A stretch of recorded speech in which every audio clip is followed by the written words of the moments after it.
1 साल से जो कुछ हो रहा है मुल्क में वो नवाज शरीफ के कहने और करने पर हो रहा है। नवाज शरीफ अगर आना चाहें तो वो आज वापस आ सकते हैं। ऐसी सूरत हाल में जब आवाम जो है वो गालियां दे रही है, कोई लीडर वापस आए तो वो क्या गालियां खाने के लिए आएगा? ईद के दौरान बहुत ज़्यादा जोड़ तोड़ का सिलसिला पाकिस्तान में होगा। तो 1-2 दिन पहले असम्बलियां डिसॉल्व कर दें ताकि आपको जो 60 दिन में टाइम लेना है वो बढ़ के 90 दिन का टाइम मिल जाए इलेक्शन कराने के लिए। मौलाना साहब की जो ख्वाहिश है वो ये है कि वो ANP के साथ मिलकर KPK को हथिया लें।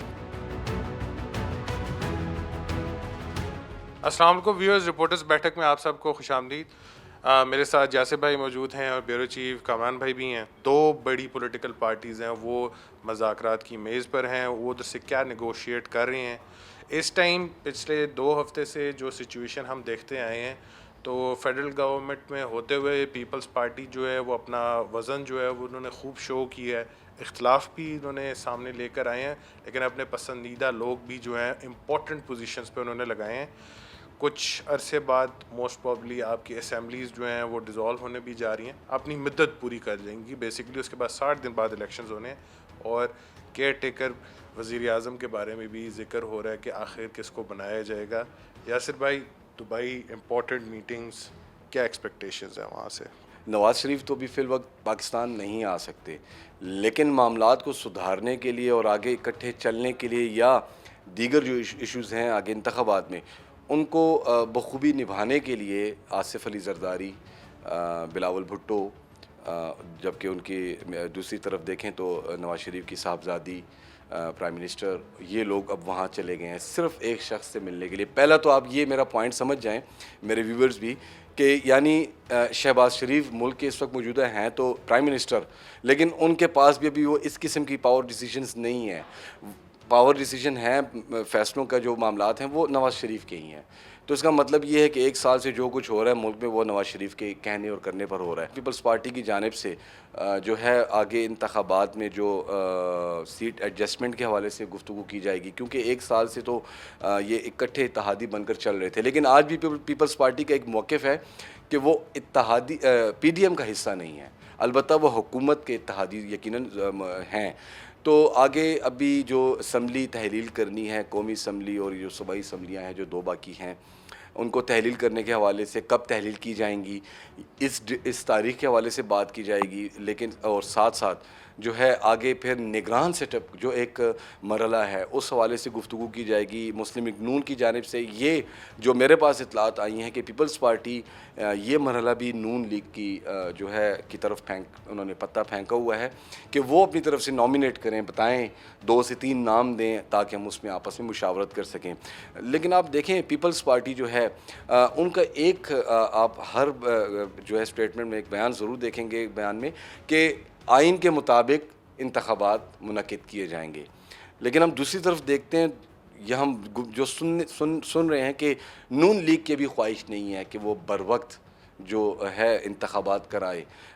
मतलब थोड़ा सा वो एक्सटेंड करना चाह रहे हैं जो मौजूदा सूरत हाल है और जो एक पार्टी को मज़ीद पीछे करने के लिए जो काम किए जा रहे हैं या उनके जो अपने ब्लंडर्स थे वो अब उसका खमियाजा भुगत रहे हैं, तो उसको मुकम्मल दफन करके ही इंतखाबात की तरफ जाया जाएगा। तो ये इस हवाले से डिस्कशंस का सिलसिला जारी है, अभी कोई फ़ैसले हुए नहीं हैं। यकीनन ईद तक इस पर मज़ीद मुज़ाकरात जारी रहेगी, उसके बाद फिर फ़ैसले जो है किए जाएंगे और उसके बाद अनाउंसमेंट की जाएगी। इंटरेस्टिंग। अच्छा कामरान भाई, आपके ख्याल में नवाज शरीफ के लिए फ़ीज़िबल होगा कि अगर बर वक्त इलेक्शंस होते हैं, जो आपकी असम्बलीज़ का टाइम जो है कंप्लीट हो जाता है, उसके बाद तो वो पाकिस्तान आके अपना कैंपेन वो लगाएं और एटलीस्ट जो भी इनकॉर्पोरेट कर सकते हैं सीट्स वगैरह वो कर पाएँ? बिल्कुल, देखिए नवाज शरीफ अगर आना चाहें तो वो आज वापस आ सकते हैं। उनकी अपनी हुकूमत है, उनके भाई की हुकूमत है, वफाक में उनकी हुकूमत है, और यहाँ तक कि मुझे कहने में कोई यार नहीं कि जो निगरान हुकूमतें 2 सूबों में बनी हुई हैं वो भी एक तरह से बिलवास्ता तौर पे उन्हीं की हुकूमतें हैं, या वो उनके यूँ समझ लीजिए कि उनके फेवरेबल जो हैं वो हुकूमतें हैं। नवाज शरीफ के आने की बात कोई उनके लिए आर नहीं था यहाँ पर आना। वो जो कह रहे हैं ना कि जी इनको सज़ा याफ्ता हैं और आके जेल जाना पड़ेगा, कोई इतनी इसमें वो मामला नहीं है, क्योंकि पनामा वाली चीज़ें जो हैं वो आपको पता है रिवर्स हो रही थी। अदालतों ने उनको रिवर्स करना शुरू कर दिया था।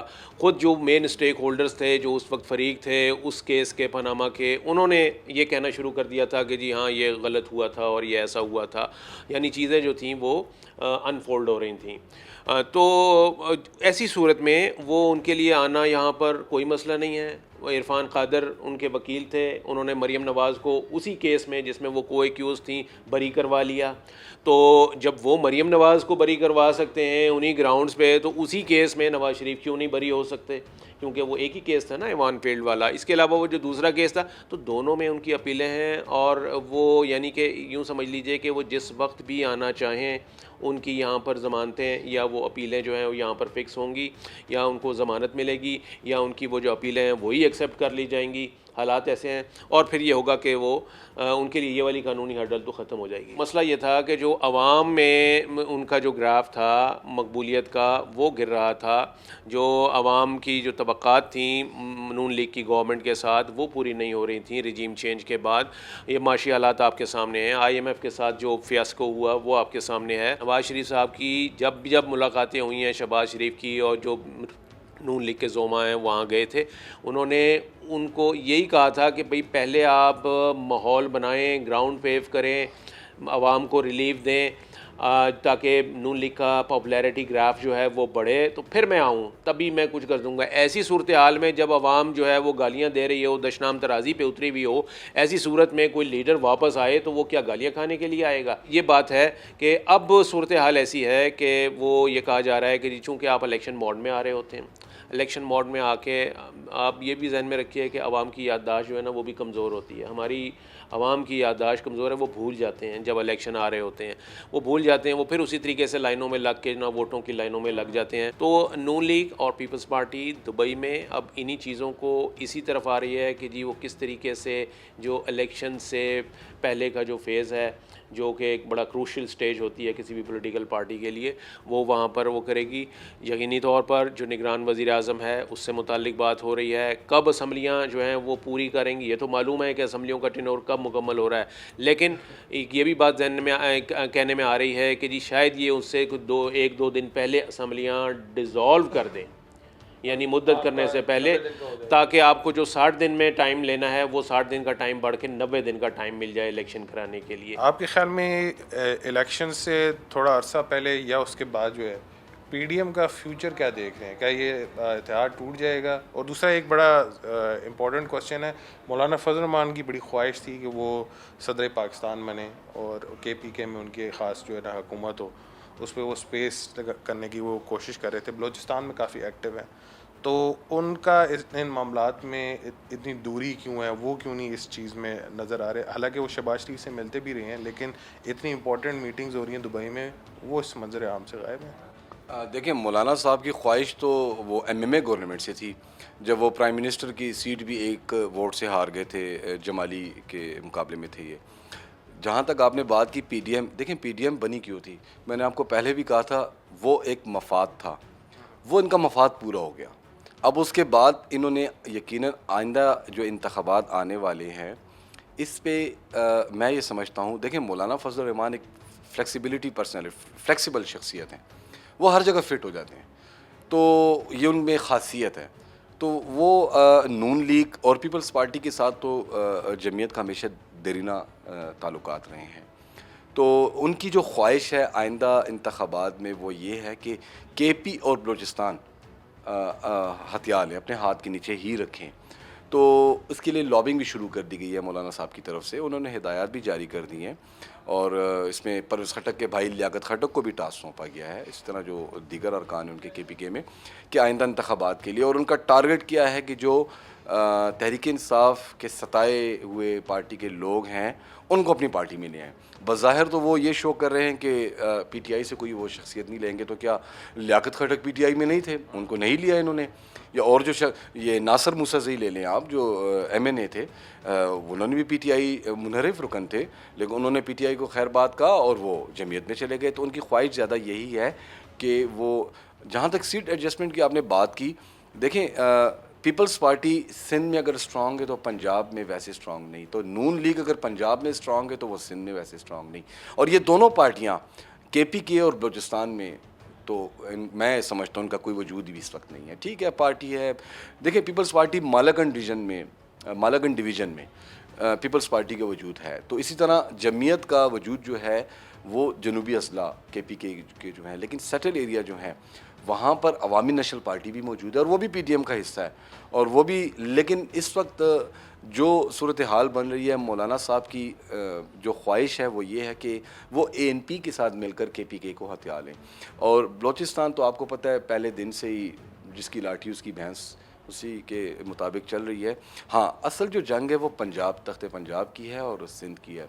ये तो अंडरस्टूड है कि सिंध आने वाला भी पीपल्स पार्टी लेगी और पंजाब जो है अब पीपल्स पार्टी वहाँ पर भी काम करी है। देखें, हम इन तमाम सूरत हाल में इस्तेकाम पार्टी को भूल जाते हैं, अब वो भी हाल में नई पार्टी बनी है, अब उनके साथ भी मुज़ाकरात यकीनन होंगे, इसमें कोई शक नहीं। जनूबी पंजाब के जो जनूबी अजला हैं वहाँ पर इस वक्त IPP जो है वो अच्छी पोजीशन में है। जो कैंडिडेट्स उन्होंने PTI से उठाकर अपनी पार्टी में शामिल किए हैं, देखिए जो भी है वो अपने हलके में काम तो करते आए हैं ना, तो अब जो असल जो मामलात हैं वो फेडरल लेवल पर हैं।